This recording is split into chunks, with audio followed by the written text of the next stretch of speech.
రమణీయ సంజీవనానికి స్వాగతం. శ్రమ నీ ఆయుధమైతే విజయం నీ బానిస అవుతుంది. కృషితో నాస్తి దుర్భిక్షం, కష్టే ఫలే సుఖి. కృషి ఉంటే మనుషులు ఋషులవుతారు, మహాపురుషులవుతారు. ఇలాంటి గొప్ప గొప్ప మాటలు మన పెద్దలు చాలా చాలా చెప్తూ ఉంటారు.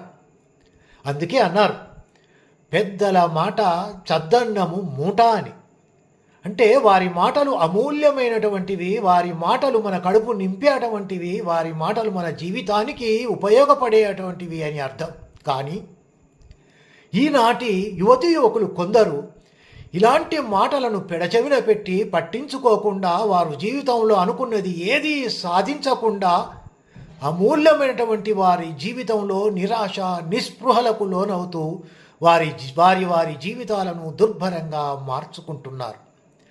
మరి అమూల్యమైనటువంటి జీవితాన్ని అలా దుర్భరంగా మార్చుకోవడం అనేది అవసరమా? కాదు కదా.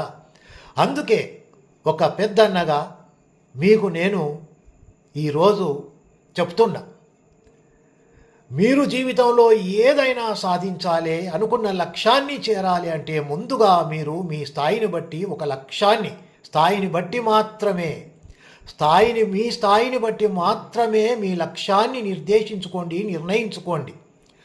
లక్ష్యాన్ని ఎన్నుకుంటేనే సరిపోదు. ఆ లక్ష్యాన్ని సాధించాలి అనే బలమైనటువంటి కోరిక, దృఢ సంకల్పము ఉండాలి. దృఢ సంకల్పము ఉంటేనే సరిపోదు. ఆ లక్ష్యాన్ని చేరుకోవడానికి పక్కా ప్రణాళిక రూపొందించుకోవాలి. పక్కా ప్రణాళిక ఉంటేనే సరిపోతుందా? ఆ ప్రణాళిక అమలవటానికి మనం చెదరని తరగని ఆత్మవిశ్వాసంతో ముందుకు వెళ్ళాలి. విజయానికి మార్గం అంటే పూలబాట కాదు అని గుర్తించుకోవాలి. దానికోసం ప్రతిరోజు పోరాటమే చేస్తూ వస్తుందని గమనించాలి. కష్టాలను ఎదిరించే దమ్ము ధైర్యం ఉండాలి. బాధల్ని భరించే ఓర్పు ఉండాలి. తప్పో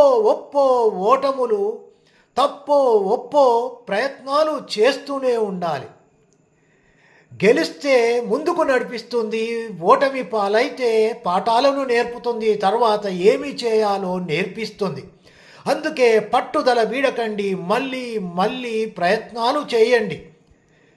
గెలవడంలో ఓడిన ప్రయత్నాలు చేయడంలో మాత్రము ఓడిపోకండి. గెలవడంలో ఓడిన ప్రయత్నాలు చేయడంలో ఓడిపోకండి. థామస్ ఆల్వా ఎలక్ట్రిక్ బల్బు కోసం 900